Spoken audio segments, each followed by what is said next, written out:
the Nagas of the Indian subcontinent, the Aboriginal Nagas of Australia, and the Negro of the African continent are the most ancient tribes of the world. All other tribes most probably originated from these tribes. However, mankind has not understood yet why these original tribes are called by these words and how these words emerged.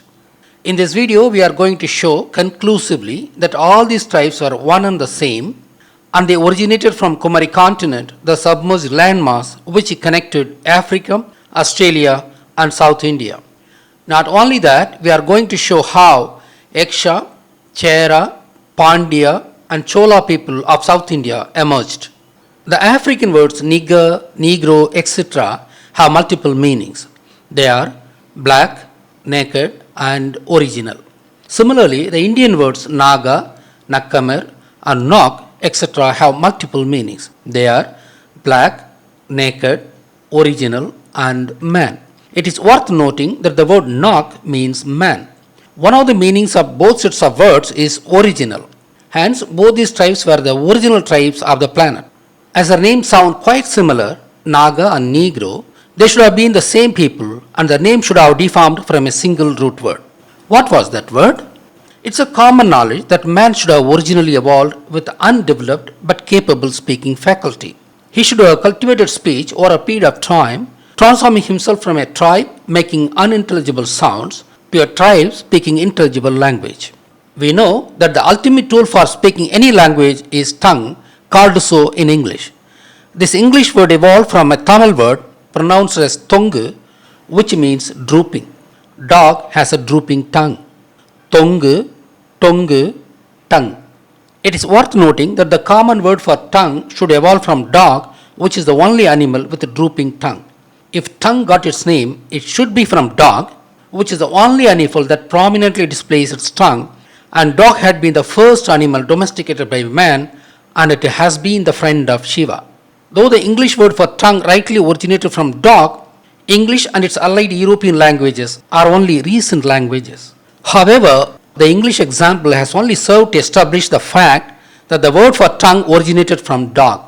Hence, the primitive word for tongue should also have originated from dog only. Hence, we should know how the first language of humanity addressed tongue. We would now set out to find the logical evolution of the primitive word for tongue.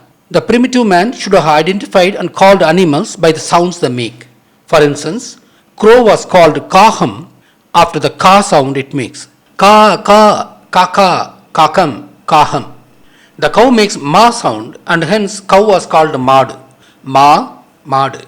The goat makes ma sound and hence it was called mesam. Ma, mesam. Likewise, dog should have been called lul or lolla after the sound it makes. The dog which was originally called lul or lolla came to be called na over a period of time. Lolla, nonna, na. Thus, dog should have been called na, which actually originated from the sound that the dog makes. But as the dog is identified by its prominently drooping tongue, this na, which originally stood for dog, should have meant tongue over a period of time. After na started to mean tongue, the dog was called nai. Na plus I, nai.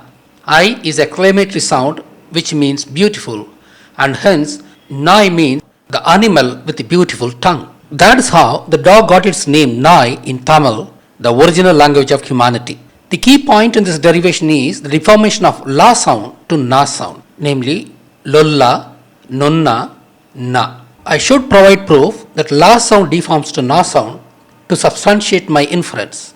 It is actually a common observation that in most languages, L sound deforms to N sound. I would give a few examples. Al plus common, uncommon, uncommon. Al means not. Most of the English words starting with un sound evolved this way. As another example, I was originally called Kal in Tamil following the black pupa of the eye, as Kal meant black. This Kal deformed to Kan as L sound changed to N sound. Kal, Kan. That is how I is called Kan after its black pupa in Tamil. The word Kannada, the language of Karnataka, originated from Kal plus Nadai, Kalnadai, Kannadai, Kannada. Kal means black in Tamil, which represents black soil of Karnataka, and Nadai means style in Tamil. Kannada, which means black style, was slightly different from Madurai style of Tamil, and hence Kannada was originally a dialect of Tamil. Last but not the least, the Tamil word illai meaning no deformed to la, which again deformed to na meaning no in Sanskrit, and ultimately to no in English. Illai, illa, la, na, no. We have thus provided sufficient proof that la sound deforms to na sound. Hence, it is from lol sound of the dog was called na initially. Lolla, nonna, na. As the dog came to be called na based on the sound it is making with its tongue, the tongue itself was called na or nak in the course of time. As tongue called nak is a primary tool of speech, the man who could speak an intelligible language was called nakan or naka in ancient Tamil. The word naka deformed to naga, as is called in India, and this naga deformed to niga, nigga, nigger, negro in Africa. Hence, Naga and Negro were originally the same people. The Nagas who migrated to North India from Kumari continent lost their black pigment and became brownish in color. The Nagas who migrated to Australia retained more or less their original features. The Nagas who migrated to African Congo region picked up more of black pigment and kinky hair and called as Negroid race. I would deviate here to establish a related fact. Out of Africa theory is a mistaken notion, and it should be established by the very name of these people. The Africans are called Bantu people, and it is said to mean people or human by William Blake. It's a poor interpretation by a Westerner. The term Bantu actually means the people who arrived in Tamil instead of simply meaning people. Vandu, Bandu, Bantu, Bantu. Vandu means arrived in Tamil and shall be shown true via the wiki page shown here. For instance, in the Bantu language Luhya, Bantu is referred as Vandu and Vandru in Shinga Zitza, and is similarly called in so many Bantu languages as shown in the slide. Bantu language is said to have evolved around Cameroon region, and the Cameroonian speaking Tamil is evidence to my finding. Kindly watch the video titled Cameroonians Speak Tamil in this channel. All the Bantus use the term Muntu or Mutu to refer to humans, and it is actually Mundiyor or Muthor in Tamil, referring to ancient people and elderly people respectively, and both of them contextually mean primitive people. The Western researchers confused themselves with two different words, Muntu or Bantu, said to mean people, and erroneously thought that both the words had a common root into, meaning people in singular, and noun class plural prefixes mu, the class 1, and ba, the class 2, making Muntu and Bantu to mean people in plural. Mu plus into Muntu and Ba plus into Bantu. This is absurd. The complete meaning of these two words aren't the same, and Muntu means primitive people and Bantu means people who arrived. Hence, though both the words refer to people, these two words together help us understand that they are the primitive people who came to Africa from elsewhere.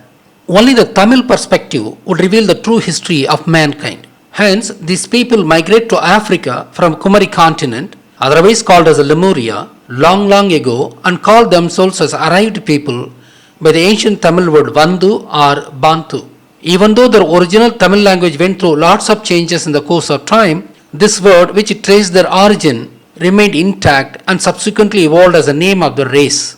Even the word Khoisan, referring to the South African Negroids, is a Tamil word, and analyzing it would be beyond the scope of this video. Having originated from tropical region, Nagas were originally black, and that's how Naga or Negro meant black. As ever the first tribe, they both were conscious that they were the original people. That's why these words meant original. The ancient tribes were originally naked, and later on they started wearing animal skins as a dress. Hence, these Naga and Negro words also meant naked. I was amused when I came to know that the tribe of Naga was interpreted as snake charmers or snake worshippers. My analysis of the origin of the Naga word has cleared the puzzle behind it. However, to doubly establish that Nagas were not named after Nagam, the Tamil word meaning cobra, I have to investigate the origin of the word Nagam, the cobra. The English word cobra itself is a word of Tamil origin. This etymology, to my knowledge, has already been done by Maso Victor. Ko plus Aravam, Ko plus Ara, Kovara, Kobara, Cobra. Ko means king in Tamil and Aravam or Ara means snake in Tamil. Hence, Cobra means king of snakes because of its beautiful hood. This point that Cobra means king of snakes should be kept in mind. We would now derive the origin of the word Nagam meaning cobra. As snake rises like this, as shown in the video clip, snake was called in Tamil as Pambu. This word originated from Pambu, which means to rise in Tamil. This word should have again originated from Vambu. Vambu, Pambu, Pambu. The English word pump also originated from Tamil word Pambu, which means to rise. Pambu, Pampu, Pump. The point to remember here is that Pambu is another word for Aravam in Tamil, which means snake. Likewise, apart from Ko, another word for king in Tamil is Nayagan. The word Nayagan originated from Na, the tongue. Na plus Ahan, Navahan, Nayagan. Ahan means possessor. Hence, Nayagan means possessor of tongue, meaning orator. An orator naturally leads people. Hence, Nayagan means leader or king. Hence, Nayaga plus Pambu, Nayaga Pambu, Naga Pambu, Nagam, Nagam. That is how cobra got its name Nagam, and both these words originated from Tamil with the same theme, that is king of snakes. Hence, the name of the Naga tribe did not originate from snake, neither by charming it nor by worshipping it. Though Naga snake and Naga tribe got their names from tongue, cobra got its Indian name Nagam from tongue indirectly through the word Nayagan, and the Naga tribe got their name from tongue directly through Naku, the primitive word for tongue. Now that we have established that Nagas were Tamils and the etymological origin of the Naga word, we shall now consider who the Yekshas were. The word Yeksha originated from Yekka. We would now see how this word evolved. In Tamil, Yekkas are being called Yekkar. This confused me initially as Yekkar shall mean director in Tamil, and I was wondering what these ancient people directed actually.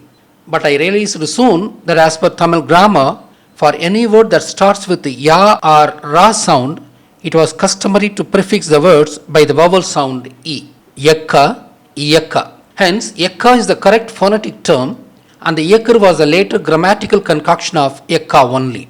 You would understand it well when we decode the word Yekka. Though the early mankind chose to live on the mountain because of the availability of lots of natural caves, mankind actually evolved from the ground only. In fact, man emerged from the sea rather than directly from the monkey. Two main reasons are: 1. Man does not have hair like that of monkey, and sea-borne animals don't have hair either. 2. Man is having paddle-like feet to wade through water, which monkeys don't have. Thanks to Mr. Parisalan, who originally brought this information to me. Hence, a section of the Naga people who could not find sufficient caves for residing on the ground climbed the mountain in search of natural homes called caves. The Naga people who stayed back on the ground called the section of the Naga who climbed the mountains as Yekka. Hence, the word Yekku should have meant rise or climb in Tamil. We are considering the very early period that spoken language was just emerging and people were coining new words to express themselves. How could they have found the word for climbing? If you forcibly utter the word Yekku, you would see that your abdomen would be rising up. You shall practice this and find it for yourself. As the abdomen is rising up when they pronounced Yekku, they used the sound Yekku to refer to rising up or climbing up. That is how the word Yekku evolved. Yekku dictionary pages display to prove the meaning of Yekku. This was the most primitive vocabulary for rising up in Tamil. Hence, the Naga who stayed on the ground called those who climbed the mountains as Yekkan or Yekka. Hence, the Yekkas, also called as Yekshas, were the mountain dwellers, and it is not surprising that that is how they are known even today. For instance, the attendant deities of Samana Tirthankaras were called Yeksha and Yakshini. Adinada, the Shiva, was the first Tirthankarar, and he was a mountain man and leader, and the Yekshas were the mountain tribe who obviously attended to their leader. This tradition of associating Yekshas with Tirthankaras originated from Adinada, the first Tirthankarar, and followed for all other Tirthankaras. Thus, obviously, Naga and Yekka were the most ancient tribes of Sri Lanka, as it was the immediate surviving land which did not submerge under the sea during the deluge. Naga and Yekka both were Tamils, which is obvious. The section of the original Naga people who stayed on the ground itself were called Naga, carrying their original name, which means the first tribe who spoke intelligible language. The section of the original Naga tribe who chose to live on the mountains was called Yekka or Yeksha. As Karnataka is a mountainous region, its ancient folk art is called Yakshagana after the word Yeksha, which means mountain dwellers. The Nagas who stayed on the ground should have been small in number compared to the ones who climbed the mountains, as there are not many caves available on the ground. I have said that Yekka was the most ancient term for rising up. However, as days went by, many new words started emerging, and one such new word for Yekka is Yeru. If we pronounce Yeru forcefully, abdomen would rise again and stay there as long as we sound it. Tamil language, which started with zero vocabulary, owns quite more than 300,000 words today. Hence, in the course of times, new words emerged, and one such new word for rising is Yeru, and hence the mountain dwellers were called Yerer, meaning climbers. This Yerer deformed to Serer, as it is commonly known that Ya sound would deform to Sa sound. Serer was also pronounced as Chera. The Sri Lankan mountain dwellers were called Serer, and that is the reason ancient Sri Lanka was called Serendip, which deformed from Seren Thivu, where Thivu means island in Tamil. Sri Lanka was also called as Nagadeepa after the Naga tribe. Sri Lanka was called Thivu in Tamil, as it looks like a flame, and as flame is called Thi in Tamil. That's how island was called Thivu in Tamil. The English word island is of debatable etymology, but I think that it should have originated after Iceland, an island northwest of England. The Western Ghat region of Tamil Nadu is called Chera Nadu, as it is a mountain region. As the mountain people were hunter-gatherers, the flag of the Chera kingdom was obviously bow and arrow. We shall now establish the origin of Pandya. Ramayana is said to have happened about 7,000 years ago. Ravana was the king of Sri Lanka during Ramayana. But Ravana had obtained the rulership from Kubera, the richest person of the world of the Chera. Until the times of Kubera, entire humanity was just hunter-gatherers, whether they lived on the mountain or on the ground. Hence, humanity did not have food security, and hence food was the most precious item in those days. Hence, whoever had food security was called richest person. We know that food security could have come only through agriculture.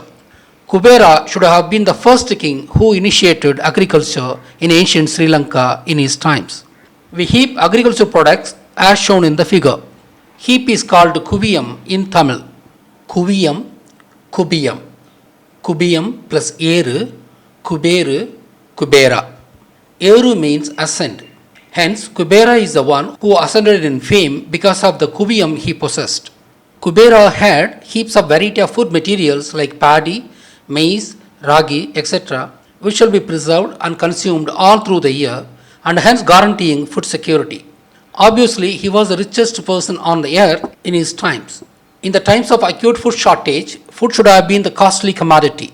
It is very easy to grasp that starving man would give any amount of gold or diamond just for a single meal. Hence, when entire humanity was hunter-gatherers, it was Kubera who initiated agriculture in ancient Lanka, and hence called by this title name. The most important tools of agriculture, apart from the bulls, are plough and bullock cart. Obviously, 7,000 years ago, Kubera should have invented wheel, without which bullock cart could not have been made. Description of chariot in Ramayana is a proof that cart was invented in the times of Ramayana. Indra, the son of Ravana, was the rain god. Kindly watch True Identity of Indra, the sky god, published in this channel. As agriculture is associated with rain, the ancient Lankan agriculturist clan was called Deva Indra Kula Velalar after Indran. Velalar means agriculturist. These Velalars had been cultivating mostly delta regions of the rivers of ancient Lanka. These Lankan Velalars migrated to Vaigai and Tamarabarni river delta region of ancient Tamil Nadu in the times of Mahabharata about 5,000 years ago. They were called Mallas by the local population in ancient Tamil Nadu as they were very black compared to the local population in ancient Tamil Nadu. Mal or Mal means black in Tamil. Mallas were black for two reasons. One, they were agriculturists working under the sun all day long. Two, they migrated from a land south of Tamil Nadu called Lanka, which was close to the equator than Tamil Nadu and hence blacker than Tamil Nadu people. Local population in ancient Tamil Nadu at the time should not have been as black as the Mallas, as Tamil Nadu Yeksha or Chera were living on the mountains, which were cooler places. The Nagas who lived as cattle herders on the ground in Tamil Nadu at the time were also not as black as the Mallas, as they did not spend all the time under the sun like Mallas. That's how the brownish or greyish population of ancient Tamil Nadu most likely addressed the newly migrated agricultural tribe as Mallas who migrated from Lankan region. My idea that Mallas might have migrated to ancient Tamil Nadu from Lankan region originated on the following counts. 1. They are called Deva Indra Kula Velalar after Indran, the rain god of ancient Lanka, who was the son of Ravana. Even today, Devendra Kula Velalar community is farming community in Sri Lanka. 2. Sri Lanka practiced agriculture during Kubera time itself, and it is natural for such people to migrate to newer fertile lands to expand their profession. 3. They were black compared to the local population and hence addressed as Mallas by the local population. Hence, it is Mallas who introduced agriculture to Tamil Nadu. They were having bullock cart, which was called Vandi in Tamil. The bullock cart was originally called Vandi in Tamil as it comes when pulled. Vandi deformed to Vandi. Vandi, Vandi. Vandi deformed to Pandi and again to Pandi. Vandi, Pandi, Pandi. Hence, as Vandi is indispensable for agriculture, its deformed word Pandi meant agriculture. Pandier means agriculturists. I had already said that Pandier started agriculture at the delta region of Vaigai and Tamrabarni rivers of ancient Tamil Nadu. As delta region was close to the sea, these people were also fishermen apart from being farmers. Hence, they cultivated both the blue land called sea and the green agricultural land together. This period of time was called the Dwapara Yuga by Krishna. Dwa means two and Para means vast. Dwapara means two vast lands called sea and agri lands. Hence, the Pandya of Mahabharata times practiced both fishing and agriculture. The god of agriculture was Pachayamma, the third of the seven goddesses of Asivaham. As ancient Pandyas were fishermen apart from being farmers, they called Pachayamma as Meenakshi, calling the green goddess of agriculture by sea-oriented name Meen, which means fish. Meen plus Achi, Meenakshi. Achi means rule. Hence, Meenakshi means the rule of the fish. The existence of the name Meenakshi is a proof of the reality called Dwapara Yuga. There were 5 Pandya kingdoms in the times of Krishna, and they are the Pandavas. Their common goddesses was Meenakshi, who was the goddess of the green agri land, who was also called as Tarai plus Padi, Tarai Padi, Trapadi, Traupadi, which is another name of Panchali. Hence, Panchali or Traupadi represents the agricultural lands belonging to the 5 Pandya kings, which was represented by Meenakshi. Hence, Panchali, Traupadi, and Meenakshi were one and the same. Panchali means possessing 5 males, as there were 5 farmer kingdoms during Mahabharata. As the Pandyas were ruling the seas too, their emblem became twin fishes, and their flag carried this emblem. Mahabharata narrates that Arjuna burnt forest and earned the wrath of Takshaka.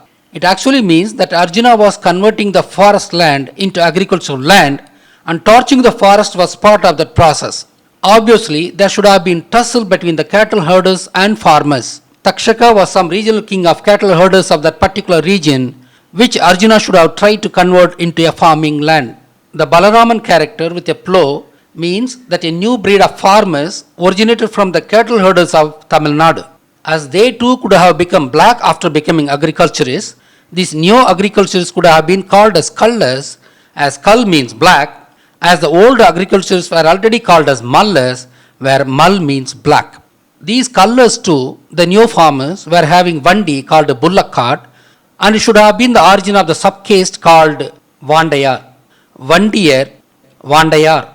Well after Mahabharata times, a section of these Pandyas, which might have included both Mallas and Kallas, then migrated to Kaveri river delta region and practiced both fishing and agricultures. These Mallas and Kallas, who were the new Pandya, should have been friendly clans, as Arjuna was a Mallar whose brother-in-law was Krishna, and Balaraman, the elder brother of Krishna, whose community later came to be called as Kallas. This Balarama, who originated an agriculture tribe out of Tamil Nadu Yadava community, obviously bridged Mallas and Yadavas, and hence he was called Sangarshana. Sangarshana means the one who brought two communities together. Sangam means bringing together, and Arasanan means possessing a kingdom. Sangam plus Arasanan, Sangarasanan, Sangarshana. He was rightly called Sangarasanan after his times. However, when this new Pandya population swelled, they had to cultivate more of agri lands, and again a section of these people started to move deeper into the land areas from the delta region. As they were then far away from the sea coast, they were no longer able to do fishing in the seas. They were tied to farming activity only. Hence, they were the ones who owned the title Pandyas, which originally meant agriculture, and the center of the rule was Madurai. The name Madurai evolved out of Marudam, the agri lands. Maruda, Madura. Maruda, Madura. The people who stayed near the seas and who practiced both agriculture and fishing as usual called themselves as Chola. The Chola, who were originally Pandyas, got separated from them because of the physical distance, and as Pandya name was originally attributed to farmers, the fishing and farming community who lived near the seas were called by a different and distinguishing name as Chola, associating them with the Sori of the seas. Their center of rule was Tanjavur or Kaviri Pumbattinam. Their royal emblem was tiger. I am unable to guess the reason for choosing tiger as their emblem. It is very clear from the analysis that both Pandyas and Cholas hailed from ancient Naga tribe. The Cheras hailed from ancient Yekshas tribe, who again hailed originally from Naga tribe.